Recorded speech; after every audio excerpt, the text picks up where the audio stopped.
because they actually pushed me. They actually gave me reason to fight. They were like my sword to fight the battle. So that's who they were to me. Yeah. And I see you chose to study psychology. Yes. Was that before cancer? Was that your idea, or did Not that come at all. afterwards? No. Take us through that journey. Before cancer, it was like between law, medicine, can't even remember. But after cancer, I realized that I actually, I want to help people in a way that medicine can't. So I want to be that helping hand to people that can say, listen, I can empathize with you rather than sympathize with you. So that is why I chose psychology. Because I have a story to tell, because I can relate. And also I chose to study that because I want to focus on like counseling teenagers especially and young adults with cancer. Because I really think that it's important to have someone out there that can offer you that light, that can relate to you because you went through that same thing when you were that age. And I never had that. I never had someone who I can say, oh, you are my age, the prime of your life, going to university, but you actually have to go have chemo done. So that's why I chose psychology. And as I was reading up a little bit about your story, in a sense, I know I read that you were diagnosed at a very young age. Yes. And it was also quite difficult, obviously, interacting with those around you because they didn't quite fully understand what you were going through. Did you find that it's easier now, having become a motivational speaker on cancer? Have you found it easier that people are now speaking more openly about cancer and that they're kind of understanding what the disease is all about? Actually, the people become very supportive where cancer is concerned. Everybody thought there was a death penalty and that it was the end of a gruesome story. But now they're actually seeing that it's actually the beginning of a beautiful journey. And I think with me coming out, like first I was very shy about my diagnosis. I never told anyone, not even my friends knew. But once I started getting out there, putting it on social media, I got so much support from them, so much love. And me creating that awareness for them opened up their minds. And there are a lot of cancer organizations out there, but I don't think they really focus on teenagers and young children. They're more for like adults or like the common cancers like breast cancer, for example. So yeah.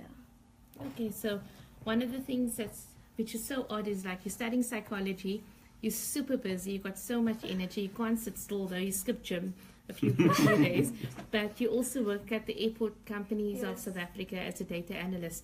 What does a data analyst do at AXA? What exactly does it entail? It's just my part-time job, like for pocket money actually, but I do the stats for the airlines. So basically what time a plane lands, what time trucks go on, if a flight is delayed, then I have to go report it, and just like efficiency of the airport. So that's what I do there. But a little birdie told me that you also would like to become a pilot. Oh. So is that birdie on the right? Like that's a very, very big dream of mine. Like I tried to accomplish it. I tried so hard to like get into cadet piloting programs, but it's so expensive. And that's actually one of the reasons why I'm at Airports Company South Africa, because like I see myself to be that pilot one day. But it's a very far-fetched dream. I hope to achieve it someday. But yeah, I actually do want to become a pilot.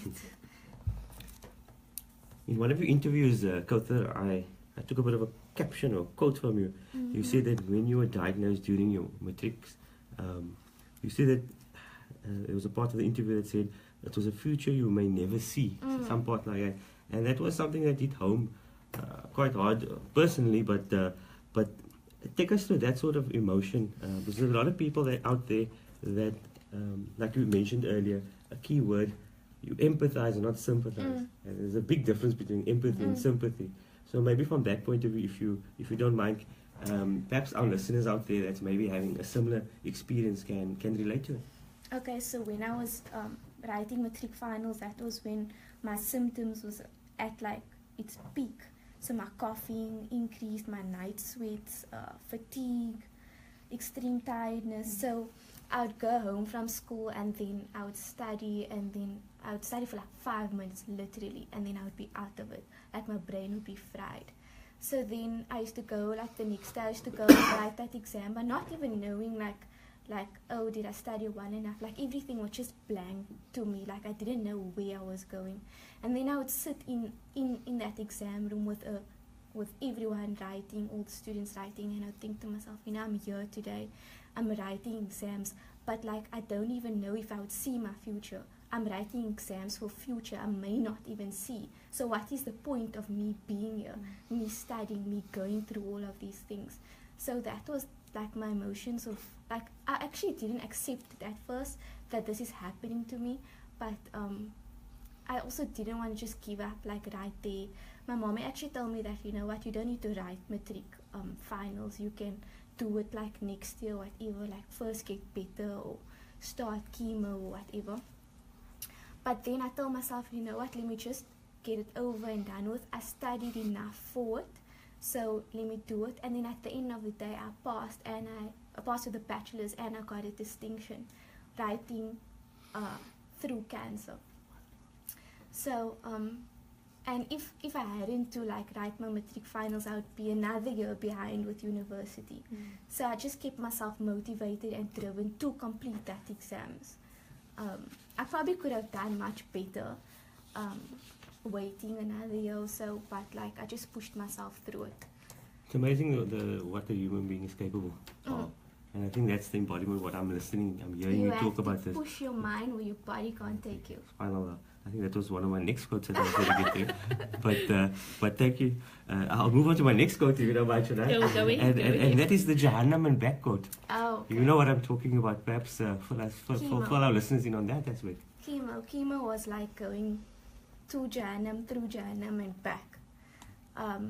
That is how I describe chemo, like going to hell and coming back.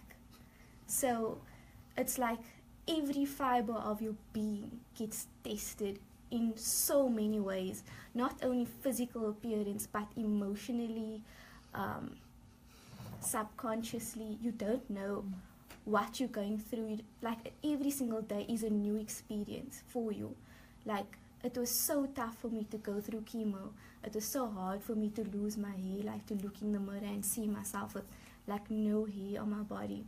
So that is how I describe chemo, like going to Jahannam and back. Just like going through every difficult road in Jahannam and back. So what was when did you know that you hit your lowest point, and what did you do to kind of like pull yourself out of there to overcome this massive my lowest journey? point was when I lost my hair. That didn't happen in like a week or 2 weeks. That happened in like one day. So it was okay. This is how it happened. Like I would take my hand and like just like slide it through my hair, and I would see like a chunk of hair in my hand. And then my mommy took me to the hairdresser to have a haircut, and then she didn't cut my hair. She brushed my hair off my head.